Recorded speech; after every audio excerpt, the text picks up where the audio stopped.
वक्रतुंड महाकाय सूर्यकोटी समप्रभ निर्विघ्नं कुरु मे देव सर्वकार्येषु सुसर्वदा. नमस्कार. आज आपण हरिपाठातील 17वा अभंग अभ्यासासाठी घेणार आहोत. आतापर्यंत आपण हरिपाठामध्ये हरिनाम किती महत्वाचं आहे, हरिनामाचं महत्व, हरिनाम घेतल्याने काय काय होतं हे आपण बघितले. या अध्यायात सुद्धा थोडंसं असंच काहीतरी माऊलींनी सांगितलेलं आहे. बघूया. हरिपाठ कीर्ती मुखे जरी गाय, पवित्रची होय देह त्याचा. हरिपाठ कीर्ती म्हणजे हरिपाठाची कीर्ती मुखे जरी गाय, ज्यांनी नुसती मुखाने जरी गायली तरी त्याचा देह हा पवित्रच होणार आहे. का बरं असं? एवढ्या वेळ आपण असं ऐकत होतो आधीच्या अध्यायामध्ये की हरिपाठ जो आहे तो संकीर्तन, नाम संकीर्तन करायचंय. म्हणजे काय? देह मन बुद्धी सगळ्यांनी मिळून नाम घ्यायचं आहे. म्हणजे काय की आपण नाम घेत असतो मुखाने, पण आपलं मन चित्त विचलित असतं. मग अशा वेळी त्या नामाचं महत्व किंवा नामाचा परिणाम होताना दिसत नाही. नुसत्या माळा ओढल्या तरी आपलं मन हरिनामात रमत नाही असं दिसतं. पण तरी देखील ते झालं नाही म्हणजे ते असं एकदम पहिल्या दिवशीच होईल असं नाही, हळूहळू होणार आहे. त्यामुळे आपण नाम घेत राहायचे आहे. तुम्ही नुसतं नाम जरी म्हटलं तरी तुमचा पवित्र होणार आहे देह, असं माऊली म्हणतात. का बरं असं? तर हरिनामाची कीर्ती ही सगळीकडे दुमदुमलेली आहे. कुणी कुणी नाव घेतलं तर भक्त प्रल्हादांनी नाव घेतलं. कुणी नाव घेतलं तर सगळ्या साधकांनी नाम घेतलं. ज्ञानोबा असतील, तुकोबा असतील, नामदेव असतील, सर्व संतांनी नाम घेतलं. आजही जे संप्रदाय आहे, जे सगळे संत आहेत, ते सुद्धा हरिनामाचीच महती गातात.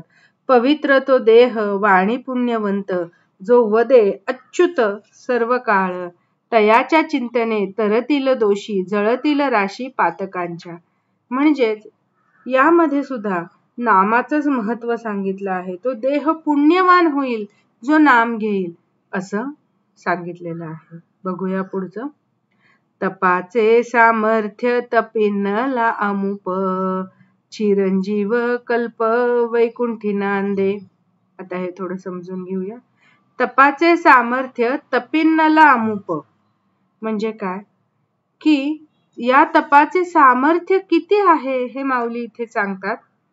तपिन्नला अमुप, जो हे कोणी सोडणार नाही. काही जण काय करतात, थोडा वेळ नाम घेतात आणि मग नंतर खंड पडतो, मग त्यातली रुची जाते, त्यातला भाव जातो आणि मग आपण नाम घेईन असे होतो. तर असं करू नका असं माऊली म्हणतात की जे दीर्घकाळ नाम घेईल योग्य पद्धतीने. यामध्ये दोन्ही गोष्टी महत्वाच्या आहेत, योग्य पद्धत आणि दीर्घकाळ. हे दोन्ही जे कोणी घेईल त्याचं काय होणार आहे? चिरंजीव कल्प वैकुंठी नांदे. तो कायमच निरंतर वैकुंठातच वास करेल. आता वैकुंठ म्हणजे काय? तर चिरधाम, जिथे महाविष्णू राहतात ते म्हणजे वैकुंठ. त्या वैकुंठाच्या इथे चिरंजीव कल्प आपण नांदणार आहोत. कधी? जेव्हा आपण हरिनामाचं तप हे दीर्घकाळ आणि योग्य पद्धतीने करणार आहोत. पुढे बघूया. मातृ पितृ भ्राता सगोत्र पार, चतुर्भुज नर होऊन ठेले. छान सांगतात की मातृपितृ भ्राता, आई वडील भाऊ, सगोत्र पार, सगोत्र सगळं कुलच, हे सगळेच जण हे आपल्याला जेव्हा आपण नाम जप केलं तर हे सगळ्यांचाच उद्धार हा आपल्या माध्यमातून होणार आहे. चतुर्भुज नर होऊन ठेले म्हणजे काय की आपलं जे काम आहे नरजन्मामध्ये हे नाम घ्यायचंच आहे, ज्यामुळे आपल्या कुटुंबाचा, आपल्या आई वडिलांचा, सगळ्यांचाच हा उद्धार होण्यासाठी हे माऊलींनी सांगितलेलं आहे की नाम जप घ्या आणि आपला उद्धार करून घ्या. पुढे बघू काय सांगतात. ज्ञान गूढ रम्य ज्ञान देवा लाधले, निवृत्तीने दिधले माझ्या हाती. आता हे जे ज्ञान आहे ते कसलं बरं ज्ञान सांगतायत माऊली? ज्ञान गूढ रम्य. ते खूप रम्य आहे, खूप सुंदर आहे, पण ते गूढ आहे. म्हणजेच काय? तर आपल्याला पहिल्या पायरीवर ते मिळणार नाहीये. जेव्हा आपण हा प्रवास सुरू करू, नामजपाचा आध्यात्मिक प्रवास ज्याला आपण म्हणतो, हरिनामाचा घोष चालू करू, तेव्हा आपल्याला लगेच हे मिळणार नाहीये. पण हे जे गूढ आहे ते सोपं करून, सहज करून कोण सांगतं आपल्याला? तर गुरु सांगतात, सद्गुरु सांगतात. मग हे सद्गुरु केव्हा आपल्याला भेटतात? जेव्हा आपली प्रगती त्या मार्गावर योग्य होते, जेव्हा गुरूंना वाटतं, जेव्हा त्यांना वाटतं की आपण त्यांचे शिष्य होण्यासाठी योग्य आहोत, तेव्हा आपल्याला आपले गुरु निश्चितच भेटतात. आणि मग ते भेटल्यावर काय होतं की हे जे ज्ञान आहे, आत्मज्ञान आहे, ते आपल्याला सहज करून सोप्या पद्धतीने आपल्याला देऊन टाकतात. आणि मग एकदा आत्मज्ञान झालं की पुढे काही उरलं आहे आत्मोन्नतीसाठी असं राहत नाही आणि आपण चिरानंदात लीन होऊन जातो. म्हणून ज्ञान गूढ रम्य ज्ञान देवाला धले. ते स्वतःच उदाहरण देतात की हे जे अद्वैत ज्ञान आहे, जे सुखाचं ज्ञान आहे, जे या सगळ्यामध्ये जे महत्वाचं जे आत्मज्ञान होणं, म्हणजे आपण म्हणू शकतो की हे सगळं करायचं, नामजप करायचा, देवाचं आपण म्हणतो की देवाची उपासना करायची, तर साधकाचं हे अंतिम ध्येय काय आहे? तर परमेश्वर प्राप्ती. परमेश्वर प्राप्ती म्हणजे काय? तर परमात्म्याचा आपण म्हणू शकतो आविष्कार बघणं.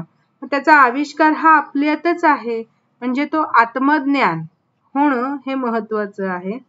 म्हणून इथे म्हणतात की हे कसं लाभलं ज्ञानदेवाला, म्हणजे मला कसं बरं हे लाभलं? तर निवृत्तीने दिधले माझ्या हाती. त्यांचे गुरु होते निवृत्तीनाथ, त्यांचे मोठे भाऊ, त्यांनी माझ्या हाती हे सोपवलेलं आहे, हे दिलेलं आहे, असं माऊली म्हणतात. म्हणजेच काय की हे जे गूढगम्य ज्ञान आहे हे सद्गुरूंना असतं, पण आपल्याला त्या योग्य करावं लागतं. नामजप करून, तो दीर्घकाळ करून, तो योग्य पद्धतीने करून आपल्याला ती उन्मना अवस्था, आपण आधीच्या अध्यायात बघितलं की आपल्याला उन्मना अवस्था करून आपल्या त्या मनाची अवस्था अशी होते जे चिराग आकाशात हे रमायला लागतं, ती गोडी आपल्याला लागते.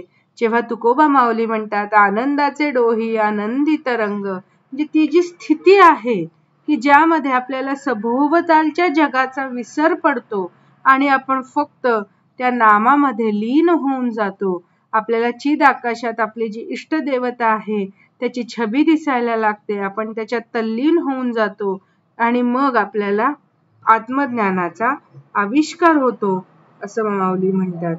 त्यामुळे नामोच्चाराने काय काय होतं तर इथे आपण थोडं बघूया की नाम केल्यामुळे, नामस्मरण केल्यामुळे आपले जे षड्रिपू आहेत ते आपले जातात.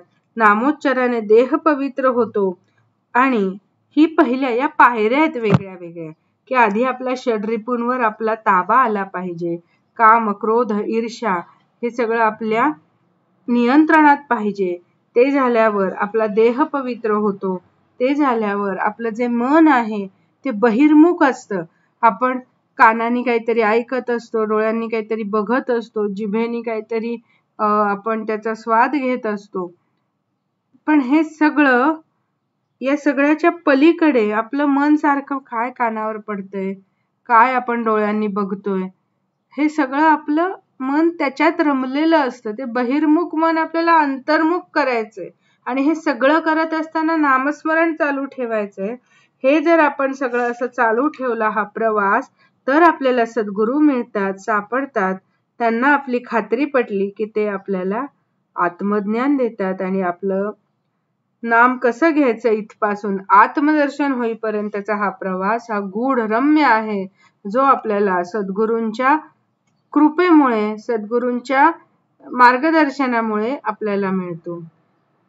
आणि मग आपलं जे जन्म आहे त्याचं सफल होतो असं म्हणायला हरकत नाही. त्यामुळे नाम घ्या, चांगल्या पद्धतीनं घ्या, दीर्घकाळ घ्या. नाम घेत असलेलं मध्ये सोडू नका आणि तन मन धन देह मन बुद्धीच्या पलीकडे जाऊन इष्टदेवतेची छबी समोर आणून नामस्मरण करा. बोला पुंडलिक वरदे हरी विठ्ठल. श्री ज्ञानदेव तुकाराम. श्री पंढरीनाथ महाराज की जय.